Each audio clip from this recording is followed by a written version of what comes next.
that this is about a condemnation of anti-Semitic remarks when you have a member of the Republican caucus who has talked about Jewish space lasers and an entire amount of tropes, and also elevated her to some of the highest committee assignments in this body. This is about targeting women of color in the United States of America. Don't tell me, because I didn't get a single apology when my life was threatened. Thank you. And Schiff are both white guys.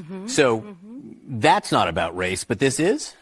Well, I think when we look at all three of these, first of all, when you look at Swalwell and Schiff, their targeting and the Republican Party's targeting of all three of them have always been about campaigning, and it has always been about the perspectives that they bring. It is about political revenge in the case of all three of them.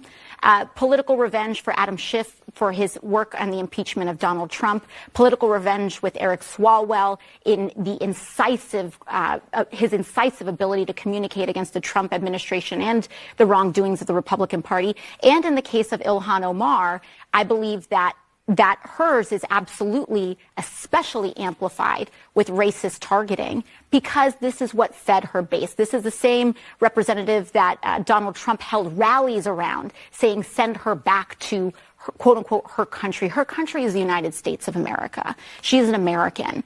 And so, in the case of all three of these expulsions, there is either political revenge or there is the absolute agenda of racist, misogynist, and xenophobic targeting. And those three points, in addition to the political revenge, constitute modern Trumpian politics: pettiness, revenge, scorekeeping, and the use and the race and the baiting of identity in order to divide people up. What do you think that Speaker McCarthy? I think both of us were in alignment on.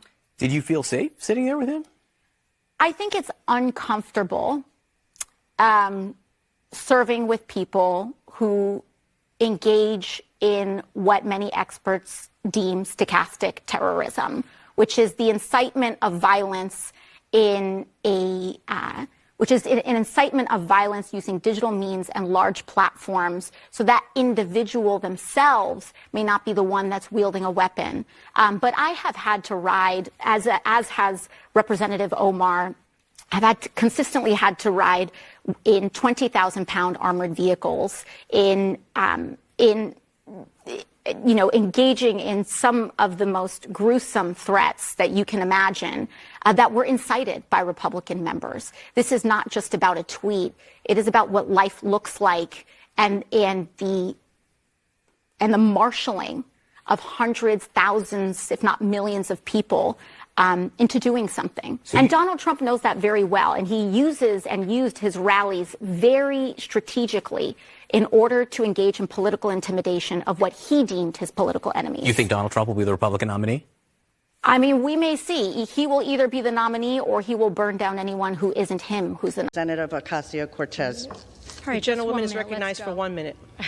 Thank you. Now, as a fellow New Yorker, I think one of the things that we should talk about here is also one of the disgusting legacies after 9/11 has been the targeting and racism against Muslim Americans throughout the United States of America. And this is an extension of that legacy. Consistency, there is nothing consistent with the Republican Party's continued attack except for the racism and incitement of violence against women of color in this body. I had a member of the Republican caucus threaten my life, and you all and the Republican caucus rewarded him with one of the most prestigious committee assignments in this Congress. Don't tell me this is about consistency. Don't tell me that this is about a condemnation of anti-Semitic remarks when you have a member of the Republican caucus who has talked about Jewish space lasers and an entire amount of tropes, and also elevated her to some of the highest committee assignments in this body. This is about targeting women of color in the United States of America.